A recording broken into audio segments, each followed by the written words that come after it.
This is Political Junkeez with Brian Howie.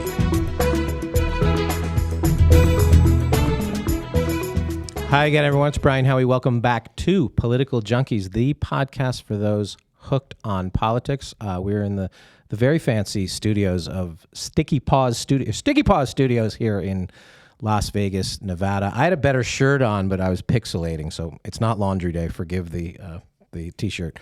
I had some questions because the economy does not seem to be going the right way, and not only is the federal government going to be floundering for money pretty quickly, so are a lot of the states. And I've always wondered, are vices a way to replenish states' bank accounts? Back in the 1920s, after Prohibition or 30s, they thought, well, let's bring the booze back because we can tax it, sin taxes.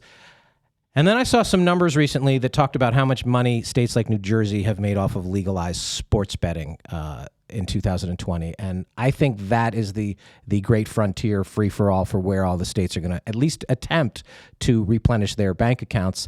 So as I knew I was coming to record today, I emailed our producer, Jono, and I said, Jono, I need somebody who can talk about gambling. And he's like, oh, do I have somebody who could talk about gambling? And then he told me who I was getting, and I was like, oh, he absolutely can talk about gambling. He's the host of Wise Kracks. Among many other media appearances, he knows, I believe, everything there is to know about gambling. I don't know how many bets he's made today, but I'm glad to have him here with me. Bill Krackomberger, how are you? Hi, thank you. Thanks for having me. And have you wagered today? Yeah. We're recording this about 1 o'clock in the afternoon. Mm-hmm. I did. Oh, yeah, every morning. Every morning? Every morning. Usually the morning is before the lines really start to move and formulate and take shape. So I'm usually betting in the mornings. But is that before you get some of the information that you need, or? No. It's based on the information. East Coast time, when I'm back east, which I'm normally there about 4 months out of the year, it's much easier because, here I have to get up like 5 in the morning to be 8 in the morning there. So during football and basketball, I'm up at least 4:30, 5 in the morning. And I've heard you say before, you're an advocate of sports betting over just about every other kind of gambling. Oh, yes. Why is that? It's beatable. Every other kind of gambling is really, for the most part, not. I was not debating, but this morning talking to someone about horse racing and this big scandal that's going on now with Bob Baffert. Right. And it's kind of put a black eye on horse racing. But the people are asking me, what do I think and stuff. And I say, well, it doesn't really affect me because I don't bet horses. It's a 25% take on average compared to sports betting, which is around a 4.5% take. Right. Myself, think, even yourself, if you had one place to bet, it's a 4.5% hold. But if you bet 3 or 4 or 5 different places where you have different lines, now you're down to 1, 2, 3%. So compared to horse racing, which is a fixed amount of, depending on what track and what state and taxes or whatever it may be, the normal takeout is around 15 to 20% on win, play, show. When you get to the trifectas and the gimmicks, the superfectas and stuff, you're talking 30%. It's a terrible, terrible bet. Now, that being said, I actually like going to Del Mar in the summer. I like going to Saratoga in the summer. Right. People who bet horses, though, say that horses are fairly consistent and predictable animals, and it's like the ability to solve a puzzle that you can do it. The take I get. The take is higher, but you're betting against people who are not as good at solving the puzzle versus a lot of other kind of gambling. You're just sort of betting against the house, for lack of a better term. Nobody wins. Nobody wins. Long term, nobody's beating horse racing. Now, there are some situations. There are some syndicates, though, that I was just going to say, there are some situations where you'll have rebate shops that give you a rebate on volume, or maybe some horse racing syndicates that pool their money together at certain times when things are overvalued, or there's a, I forget what they call a max, so much money in the pools, no one's hit it for days in this pick six. And so carryover is the right word, carryover. So they'll have a large carryover. Maybe it'd be worth something too, but don't forget they're taking 30% out of that. Well, there's also bridge jumpers that bet a huge amount of monies to create a show pool to win $50 off 20,000, and supposedly over time that is a 7% return on your money statistically. And if you got the guts and the money to do that, still a dying sport though. Probably. There's so many racetracks that if it wasn't for the casinos bailing them out, these racinos they call them, right? If it wasn't for that, they'd be closed, and a lot of them have closed in the last 20 years. They have, and to get into the political side of this, a lot of states now, I think we're up to 30 states have some form of legalized sports betting. I think 45 states have some sort of gambling. Some states have nothing. Utah, not even even lottery, and they're not getting any kind of soon. Right. Anytime soon. North Carolina has nothing, but I believe they're thinking about sports betting. Even the Bible Belt, yes. Certain states like Florida, that has had highlight and all kinds of things forever, are way behind the curve on sports gambling. I think a lot of that is because they don't know how they're going to run it. But the states that got out ahead of the curve, Delaware, New Jersey, Pennsylvania has it now. A lot of them, they seem to be making money off of it. As somebody who gambles, is that a good thing? Because you think the more people that are gambling, the more bets there are, and the more you can find one to win money on. You mentioned New Jersey. New Jersey, I called it on the Showtime Show Action that I did. That was going to overtake Nevada. I just didn't know it was going to be so soon. I mean, they did $200 million more in bets last month than Nevada. It's unbelievable but it's unbelievable, but it's not, because really it's New Jersey. It's, I'm a New Jersey guy. Right. It's born and bred in our makeup. It's our chemistry. It's who we were. It's a rite of passage. I've been betting sports since I'm a little kid. I mean, literally a little kid. But everybody in New Jersey who's been betting since they were a little kid, we're betting with a guy. Yeah, what is the incentive for those people to suddenly go to the DraftKings Sportsbook and bet? Oh, it's unbelievable, the incentives. The incentives of the DraftKings, the FanDuels, the points bets. By the way, there's about 20 of them represented in New Jersey. Right. There's such a competition. It's fierce. So they're luring people in with the free money, and they cover your losses. Ridiculous. Right. I mean, it's so ridiculous that literally... do I say it? I guess I will. I make six figures a year just off them, just off the bonuses. I mean, John and I were in New Jersey, or my co-host on Wise Kracks, Jon Orlando, and I, and we went there, and yeah, I mean, So it's sort of like the casinos would offer you free buffet tickets back in the day. These are offering you actual cash. Giant cash. Oh yeah, I was making $10,000 to $20,000 a month for the last 4 months, just on without making a bet. Now I'm going to make bets, but right, and they know you're going to make funding accounts and stuff. Yes. Yeah. Do they want, as a big bettor, do they want your business? For the most part, probably not. They're more of a square fan base book. Probably not. But FanDuel and DraftKings and points, but they all take my bets. It's in my name. I'm not, these accounts are in my name. I mean, it's not legal to put it in someone else's name. So, yeah, they do take my bets. Places here in Nevada, they take my bets. Now, there are also many that will not take my bet. Right. So, they're the ones that I kind of go after in media a little bit. Kind of upset me that they don't take winning bettors. Well, and some of the states are going to get it right, and some of the states are going to get it wrong. Just like on the lottery. A lot of states, got the lottery pushed through, and they said that X amount of dollars are going to go to the Department of Education, and that's how they got it voted through and all that. Some states that does well, and some states that doesn't do anything. New York, for example, New York had off-track betting, OTB, for a long, long time, and as Mayor Giuliani said back in the day, he shut it down because he's like, this is the only bookie in the world that loses money. It's so badly run. And so a lot of states that can't run anything, they are either don't know how to license out who is handling the betting. They don't know what the technology should be. Should it be mobile? Should you have to go to the track, the Indian casino, whatever they're handing out? It's people who don't understand gambling who are creating the legislation, and then they don't know what to do with it. Yeah, very interesting. I don't remember Giuliani saying that, but I'm sure it's exactly what he said. I don't know how OTB failed. I know they were taking 5% of everyone's bet. How can that fail? I know. There used to be on one on almost every corner, and they went out. It was both corruptly run. It was badly run. Their overhead was bad. As you talked about the takeout before, the serious players were like, I'm just going to go to the track or go find some other way to bet it, and they lost money for so long that he shut it down. Right.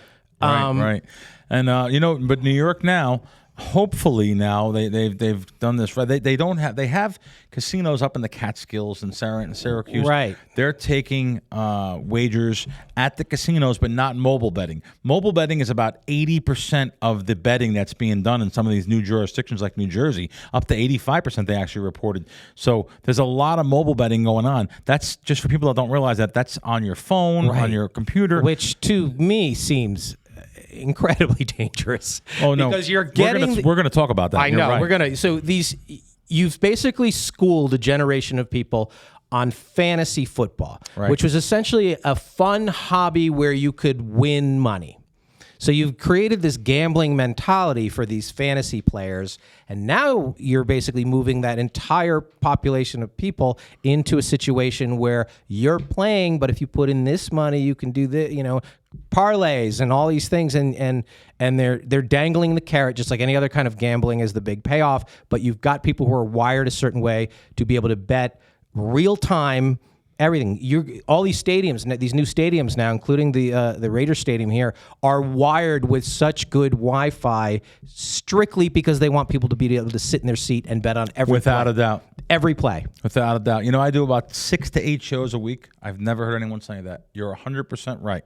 And wait till they get the actual kiosk betting. Oh, yeah. I mean, it's going to lead to a nation of degenerate, out-of-control gamblers. I know, which is, if that's the way we're going to bail all of these states out of their financial crisis, is taking people who may not have them, the young kids now, they're all like, I want to be a day trader. I want to invest in Bitcoin. I want to do that. We have a mindset of people that were groomed on fantasy football. And the NFL for a long, long time looked the other way. We don't want anything about it. We do not sanction this. God forbid there's betting. Secretly, they were loving a lot of this because this is going to drive all the ratings. This is going to drive a lot of cash coming into football and all sports. Spot on. I did a show on ESPN with the commissioner, the NFL commissioner. He actually went on to say, I didn't really want to embarrass him. He said about 1% to 2% he predicts or have a wager in the stadium or at home. 1% to 2%. He's nuts. Is that crazy? I mean, I couldn't believe it. I really didn't want to insult him. I try to be nice to everyone, but I had to tell him that's absolutely incorrect. There's no way. If it wasn't for gambling and fantasy sports, this was at the beginning of fantasy. It was about 8 years ago. There wouldn't be the fan base you have. You wouldn't be making the money you could. And now the opposite. Oh yeah, we welcome sports betting now. Now everything's fine. Well, what fantasy has done has made people care about games that they normally would not care about. And when you drive the interest to the game, and then suddenly you're going to drive a financial interest in the game, that's why the NFL just signed it, and they pretty much printed the check.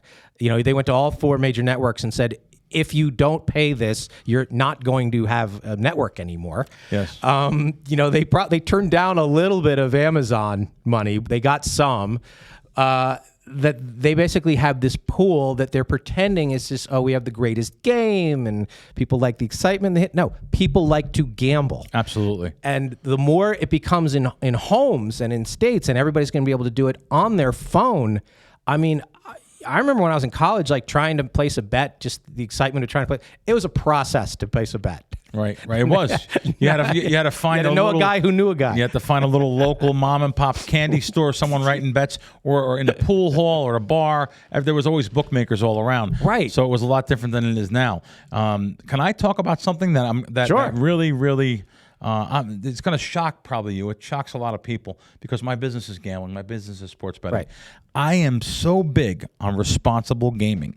You understand? I grew up in an Italian household. My old-fashioned mother from the Bronx, God bless her soul. Yeah.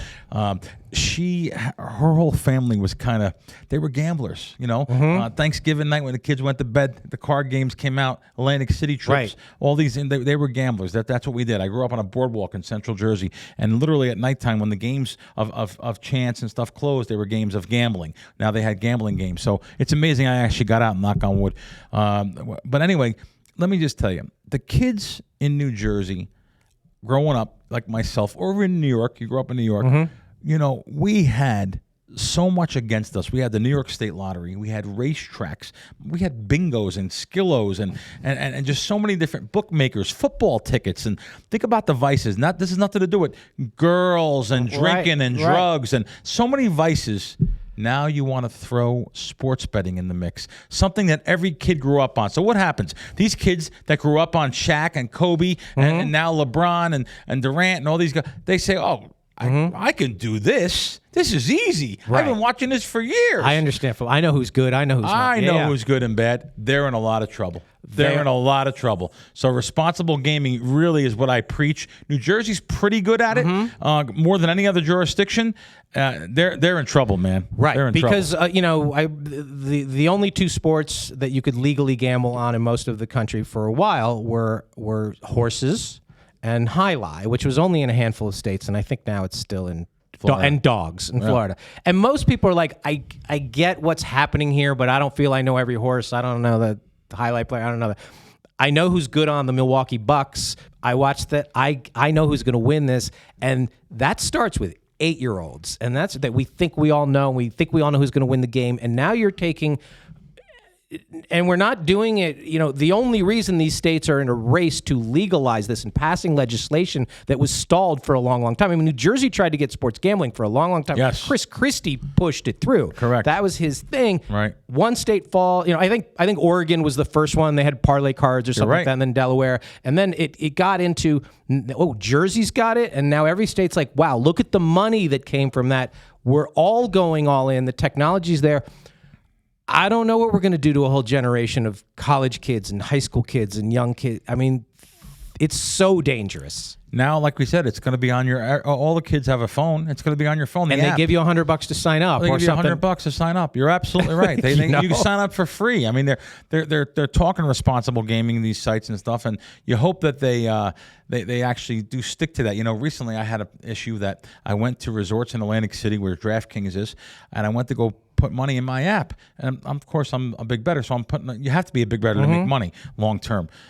So now I go to put money in the app, and they said, I'm sorry, you have to wait. We have to vent you. They have to actually look at your bank accounts, look at your, because I wanted to put $50,000 in. Right. And it actually surprised me, and I was actually a little bit happy. I said, wow, it's pretty interesting. They actually, because usually you just take your money. Here you go, buddy. I mean, when you go to the casino and put down money, you bet $1,000, $2,000. They'll ask you for a card or something, but they're not going to ask you for ID or something till you get to over $10,000. So. But it's crazy. You brought that up. The ones who are getting the license to run the sports books now are FanDuel and DraftKings. They were the fantasy people. So they had the database, and they had these millions of people that were groomed on fantasy. Oh, look, there's a whole nother aspect now, actual gambling on this. They just moved everybody over there, dangled $100 sign up to them, and there they go. And the states are waiting for this to bail out all the bad decisions they've made over the last, I don't know how many years. It's a scary situation. It's scary to think that that's going to bail them out. I mean, of course, in the beginning, they're going to make some money with it. And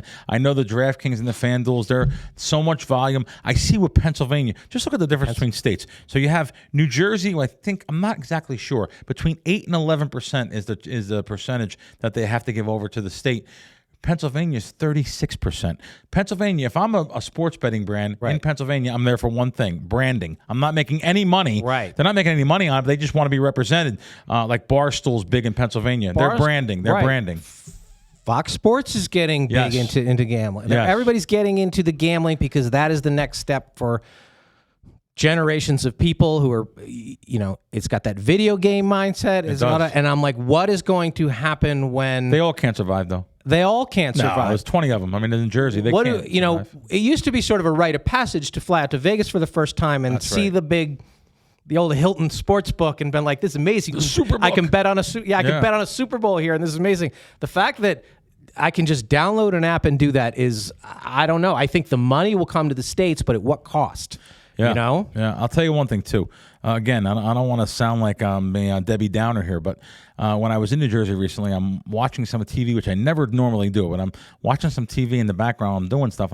All it is commercials for internet gaming. That's all it is. Right. Online gaming, it's commercial after commercial after commercial. By the way, they're strategically placed right on the games, right where the kids are watching. Yeah. And I mean kids, 20 years old, 21 years old, the kids that are watching games.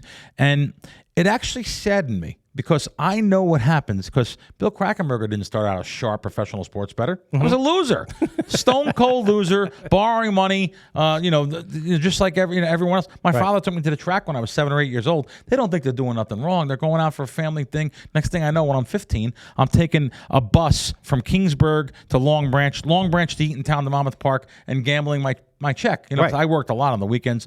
I actually always was a hustler my whole life working. I worked on that boardwalk. But what I'm trying to say is, I know what happens when you get in your underwears and your socks and you're laying in bed with a computer screen and you're done watching Facebook and your Twitter and everything. You drift. And if you drift because the ads, again, strategically placed on those forums, on those particular apps, and they get you over there. They dangle a little carrot. Here's how it happens. Let me just try $40. $40 can't hurt. Let me put $40 in. They're giving you a match. They're giving you 40. Okay. Yeah. Next thing you know, let me get that 40 back. Let me put 100 in. Next thing you know, you're calling out to work because you're up all night gambling on the internet, and you wake up the next day. I don't know if you ever had these days. I have. Mm-hmm. I've had these days where I woke up the next day, and you said to yourself, "Did that really happen?" And you say, like, wow, I can't believe I blew 10 grand. Yeah. I blew all the money on my credit card. Or it could just be it draws parallels to other things in life. You went out drinking all night and you woke up with this girl. You said, did that really happen? Like anything, it draws parallels to different things in life. But this is worse because it's going to hurt your pocketbook financially. And I just hope, again, like I said, I know what it is. I met a housewife recently that said, I won $65,000 on a progressive jackpot online. I was so crazy happy. I went out and bought she did go out and buy one thing. She went out and bought a car. So she went out and bought a car. She didn't pay for it in full. She wanted to save that money just for other things. In the end, though, she actually admitted it. She blew all the money back and lost her house and car. Imagine that. Yeah. She had to sell her car and get a used car and lost everything. This is one person that admitted it. That's the most important thing because let me tell you something.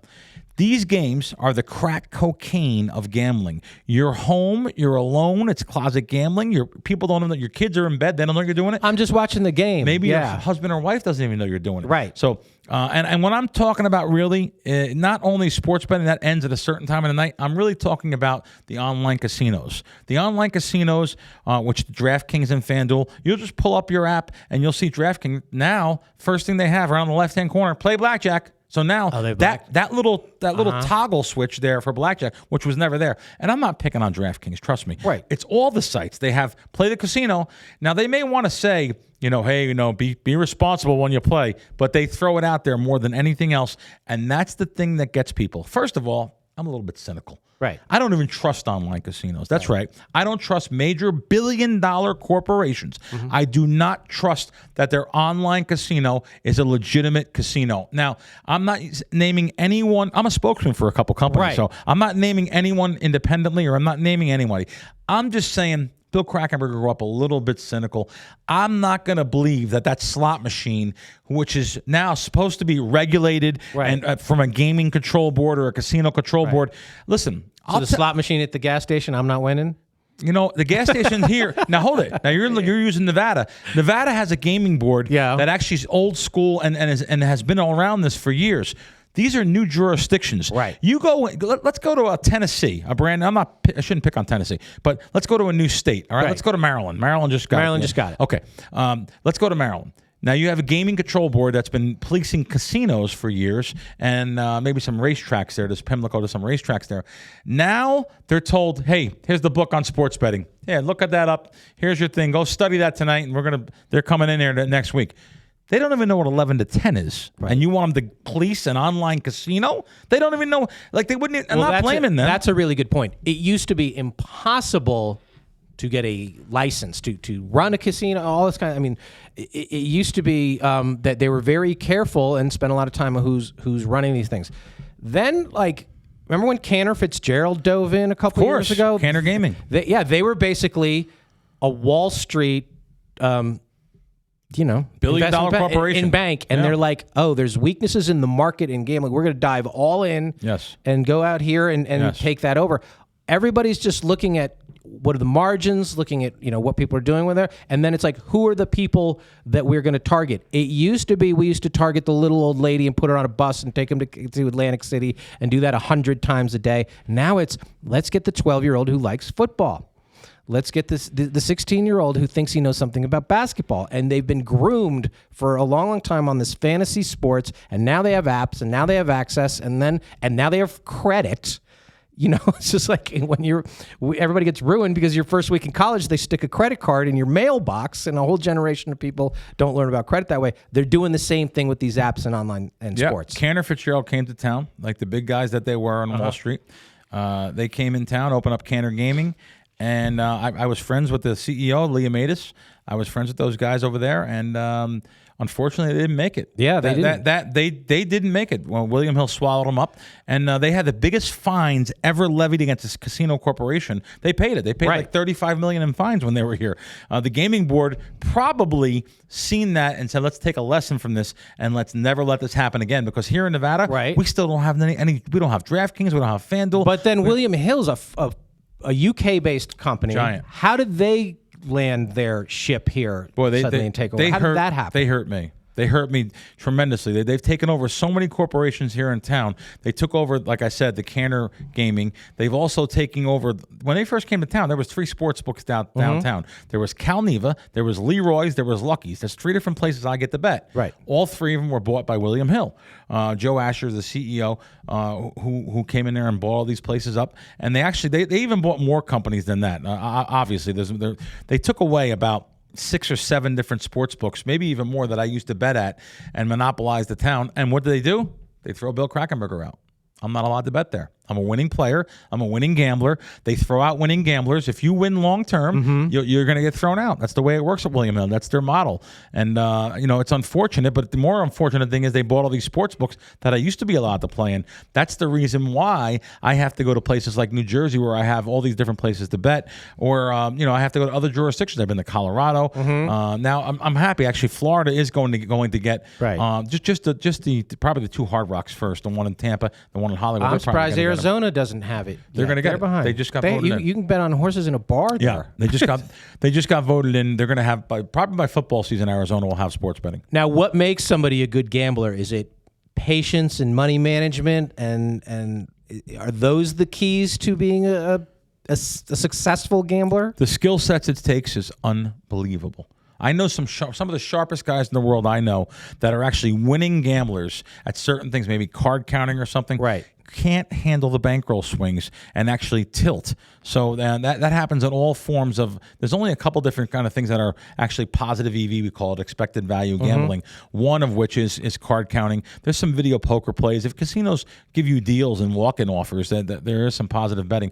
But sports betting is probably, out of all of them, probably the easiest to beat out of them. But yet only 0.1% of literally maybe even more. I'm going to say 99.99 maybe even. Do not win, even if they have those skill sets. What makes it? Bankroll management. You have to start out with a certain bankroll, and you only bet a percentage of bankroll. You don't go over that. The sweating of the games. I don't even watch most of the games. I like watching baseball. I like watching baseball. Yeah. I'll enjoy that. But as far as watching the games on the weekend, I have so many bets. What am I? It's a ticket. So I write it on the ticket and throw it down and how much you got on that. And then at the end of the day, you grade the tickets. If I was to watch every game, it would definitely shorten my life. But it was also, it probably would I'd be actually sweating every game, and I wouldn't be able to do the things I do in life if I was worrying about that game when I'm going on to the later games or whatever, or situations that come up when there's indicators in the market that I should also take advantage of. So I really don't watch a lot of the games unless my buddies come in town and we want to watch a game. And I understand that again, 99% of people watch games and enjoy it, and then why would they bet it if they, why would they wouldn't watch it? I understand that. It's just not what I do. It's a business. I treat it like a business. It took a long time for that probably, but last 20 years I've been. Did you grow up are you North Jersey or South Jersey? North Jersey. That's kind of upsetting. I'm not a fan no more. I was a fan of the Mets. Were you a Giant fan? Mets. Yeah, I'm a Mets fan. I was a baseball fan. So you have to take the emotion out of it. Yeah, there's no emotion at all. But I was a Mets fan. My family we grew up in the Bronx, so you understand they're all Yankee fans. Yeah. I was always the guy that was going against everybody. So I was actually. Literally my whole life, not rooting against the Yankees, but by the way, I love betting against the Yankees. You get some implied value, implied odds betting against the Yankees in a town like this in Las Vegas. But I was always all the big teams, right? Notre Dame, Cowboys, sure, Cubs. Cowboys, Cubs. Chicago has a giant fan base here in Nevada, in Las Vegas. They get a lot of bets. The Los Angeles teams, the Dodgers, gets a lot of, and they're doing so bad now. It's amazing. They're like 4-15 in their last 19 games, and they're really a good team to bet against, because still people are saying, well, they got to come back now. So you'll find extra value betting on the dogs here by shopping lines, whereas the offshore sports books, which by the way are the sharper sports books, if it wasn't for the offshore sports books, I don't know if the sports books like DraftKings and FanDuel would be in business. They wouldn't know who to follow. Right. What happened to those guys? Legally, there was the offshore books. What was it, 15, 20 years ago? Yep. All the guys had to hide out in Antigua or whatever, and they aren't allowed to come back, and they all have warrants. Are they fine, those guys? Most of them. Antigua, Curacao, Costa Rica is the big place. Yeah. Those guys, listen, not only are they fine, they're actually making their way in the United States and open up legal sports books here. Five Dimes, which was in Costa Rica. Right. Literally, I was on a panel recently in Colorado where their lawyer was on the panel there. They're trying to get licensed in Colorado. Pinnacle Sports out of Curacao is trying to get licensed in New Jersey. These places are now, as long as you pay your fines and pay your money. Look at the poker world. Party Poker, Poker Stars. These were the illegal sites. Right. So the government was going after them. Let's get them. And they paid hundreds of millions in fines. Right. And now everything's fine. Hey, welcome to the Well, States. I think that's true. Some of these, licenses, they're basically like, we will kick back. It's a bidding war against the states, for the states. So who gets the licenses? I'm not sure there is the oversight that they really need to be. It looks like we're going to have it in every state but Utah within 2 years. Even California. Right. It's either passed already or it's in the pipeline, and they're just waiting for these things. And like I said earlier, they are now building venues that are designed to get you drunk and have you gamble. And, watch the game. We'll see the fallout. We will. And you think the fallout will be... It may not take for another 10 years. But, right. So but we'll see we're basically, it's like, here's your money, Americans.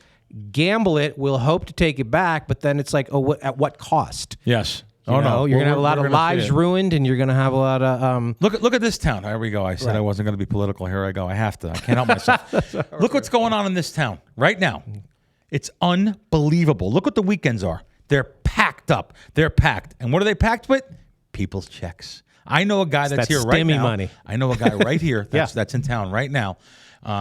His unemployment, I think he's getting $8.55 a week, he said. Yeah. And he wouldn't be here if it wasn't for that. But he's not going back to work because he was only making like $900 a week at work. Right. So he's here. That's one person. There's so many people that are here gambling. Getting a $35 hotel room that they normally would have paid $250 And I probably for. shouldn't say this part, but I'm not going to mention his name. Oh, by the way, he's not paying his rent because he don't have to. He doesn't have to. You don't have to. All these people coming out from LA. He's not paying his rent. Right. They're not going to get kicked out. This is free money. Yeah. Let's drive to Vegas. Let's drive to Vegas. This is how they. And by the way, Atlantic City is the same. I was in Atlantic City last weekend, 2 weekends ago.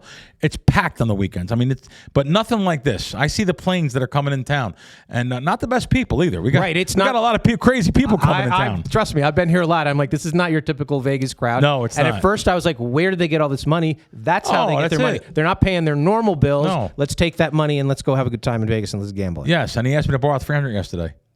Yeah, it's amazing. I really couldn't believe it. I was like, you're kidding me. Sunday, yesterday. He said, just until I get my next check. I mean, it's amazing. I mean, it's the mentality, though. I got free money coming in. I'm not paying rent. I don't have any big bills. I'm staying an extra week. At what point in your life were you like, this is what I want to do for my living? I want to make this my business. Blackjack machine in Atlantic City back in around 93, 92, something like that. I got a call from a guy in jail, by the way. I got a call from a guy that I was putting $20 a week in the stimulus, not stimulus, that's words in my brain, in his account, whatever that, commissary account. So I'm putting 20 a week in his account, and he said, listen, there's something going on in Atlantic City at the Golden Nugget. It wasn't the Golden Nugget, though. Golden Nugget was just taken over by Bally's Grand, I think, or whatever it was called. And he said, there's these blackjack machines that are paying too much money. And I'm like, how do you know that? He's in Atlantic County Jail, by the way. And but by the way, he was in there for bookmaking. So he told me about these machines. I go down to Atlantic City. I'm working like 2-3 jobs. I was always a worker. I was always a hustler worker. I was never in with the party crowd. It was just something I was always gambled as a kid. So I had to work a lot of jobs too because I had to pay for my gambling habit. I was gambling since I'm a little kid. Right. So now he tells me to go to Atlantic City. I find these machines. It's 2 a.m. The whole place is dead except for this bank of 8 or 10 machines. I think it was 12 machines. And the end machine finally opened up. I'm waiting them out. I still don't know what I'm doing. I go over to that machine and I sit there and I'm trying to peek the guy next to me to see what he's doing because I still don't know, just like my friend didn't know what the advantage was.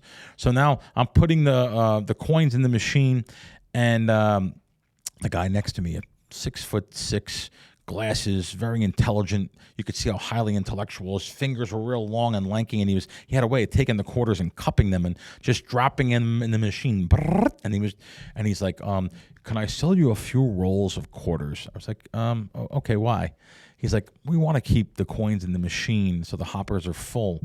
And I still don't know why. And I'm like, okay. So instead of putting the bills in, there was no tickets in, tickets out, by the way, at the time. It was buckets of coins you got. And you weren't hitting a button. You were pulling it. Yeah. Well, right? this is a blackjack machine, so it's a video. Oh, it's a blackjack machine. Yeah.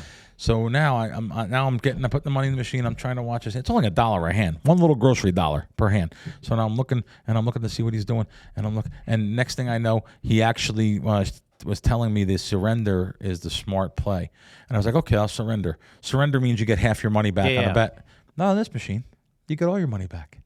Wow. So if you didn't like your starting hand at 16 verse 10, or even 12 verse 8, just surrender and you get your money back. And so needless to say, I think I had about $1,000 to my name. That night I made $6,000, $6,000, and the guy showed me I stayed. They called out of work the next day. Stayed there the whole time. That guy next to me was my partner the next year, 10 years in sports betting. He actually showed me about advantage sports betting. So you found the edge. I found the edge with that guy. That guy's the guy who changed my life. I'm still friends with him. Multi-millionaire today. He's worth tens of millions. But I met him just recently in Atlantic City. And again. Well, you bring up Atlantic City, and Atlantic City is the first place they're like, well, we'll build the casinos and it'll fix up all the area and it'll jobs and everything, and didn't really happen. Right.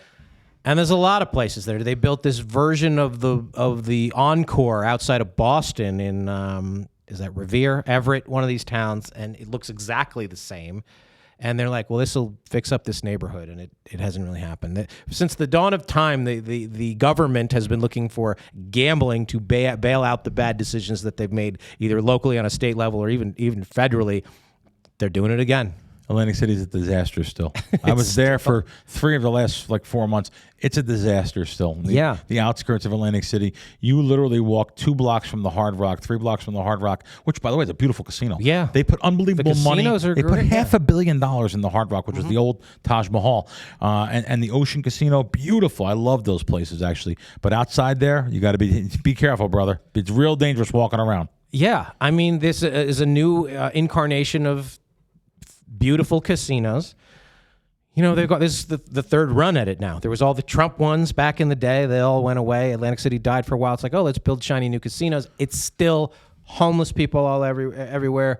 It's still just it's not good. Yeah. And most places that have tried that to bail out the local economy or to bail out bad government decisions, it doesn't go well. So.